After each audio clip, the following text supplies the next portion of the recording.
Hey there, it's Amanda with the Pretty House team and obviously with Palm Harbor Coastal Living. Hope everybody can hear me okay. I was having some problems with audio before, and since I am on social media, a one-woman show, I'm also the audio tech.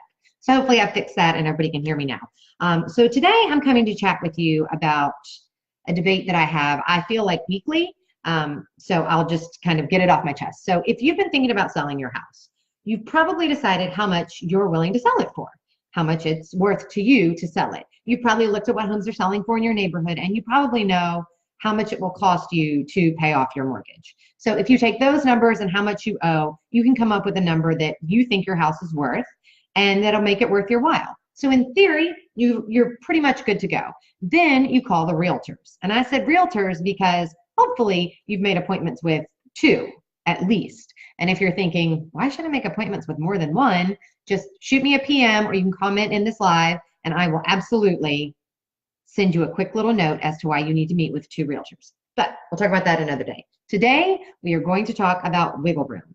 And I just got a note that you might not be hearing me. So if you can hear me, just give me a thumbs up or a like or, hey girl, I can hear you just fine.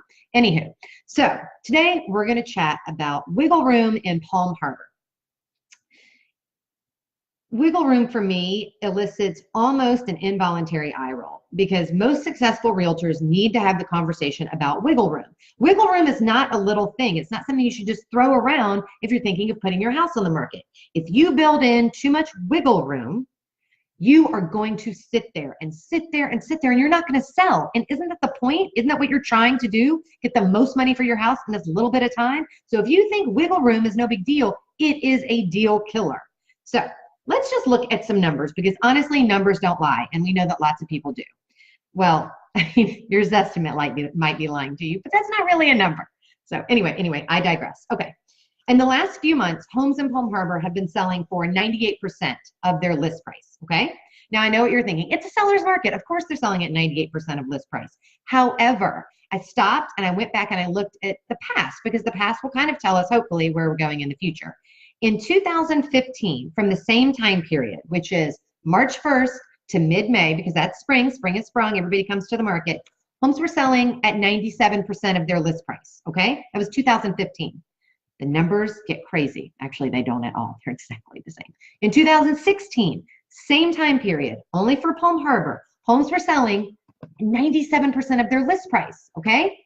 2017, it got nuts, 98%.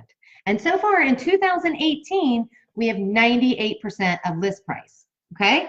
So let's just think about that for a minute. If you wanted to sell your house for $550,000, if it's gonna sell for 2% more, got that number, you would not wanna list anywhere more than 560, maybe 562 at the most.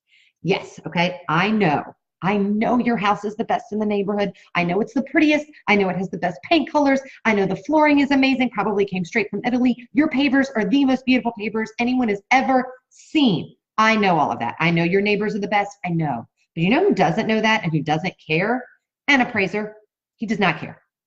Does not care. You know who else doesn't care? A buyer. Because the buyer hasn't created the memories in your house. They just see the market value. They look at the math. So regardless of how much you adore your home, it can only garner so much on the market. And the worst thing you can do is overprice your house, get some wackadoo buyer who's actually willing to give you that price, and then it doesn't appraise. You know what happens then? Flames. The deal goes down in flames because the buyers lost all faith in you. They feel kind of stupid. And nobody wants to pay more than what a house is worth. So anyway.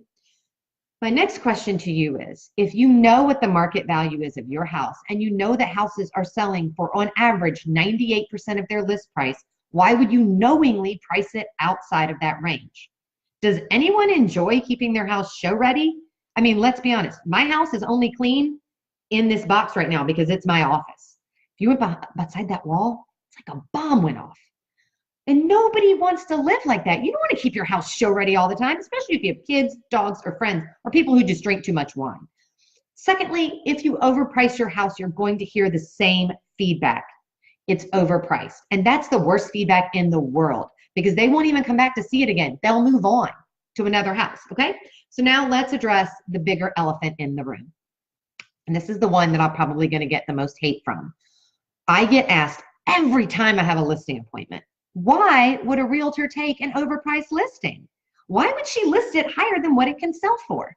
Let me try to explain without hurting anybody's feelings.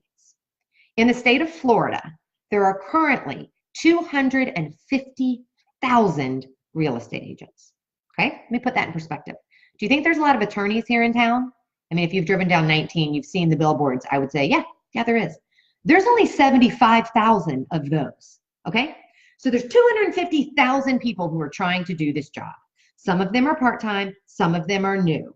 And if you're new or you're part-time, you want to sell a house and you are willing to do just about anything to get that listing.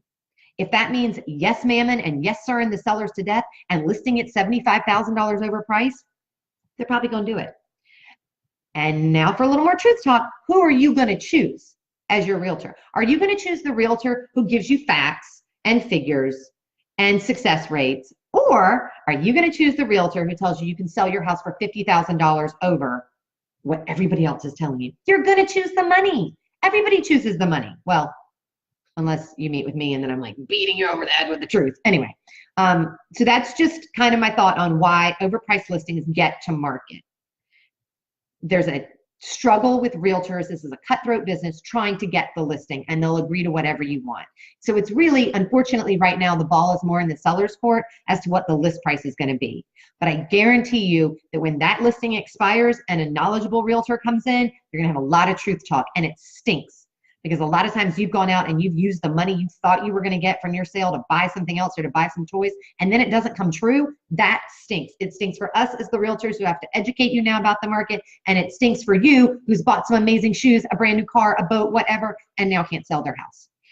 If you think none of this is true and all my math's a bunch of hooey, feel free to shoot me a PM or comment on this live. I am happy to send you a case study that I recently concluded.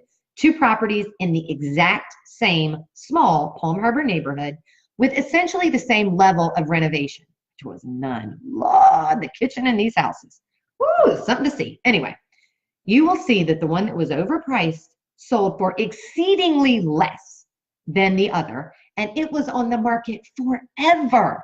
And I don't want you to be that house. It's on the market forever and then doesn't get what you want. It's sad. So anywho, that's my chat about wiggle room today. I promised you it was coming. I promised you some truth talk. I hope you enjoyed it. I'm Amanda with the Pretty House team, of course, of Palm Harbor Coastal Living. And I hope you get out there and enjoy this sunny day. Have a good one, y'all. Bye.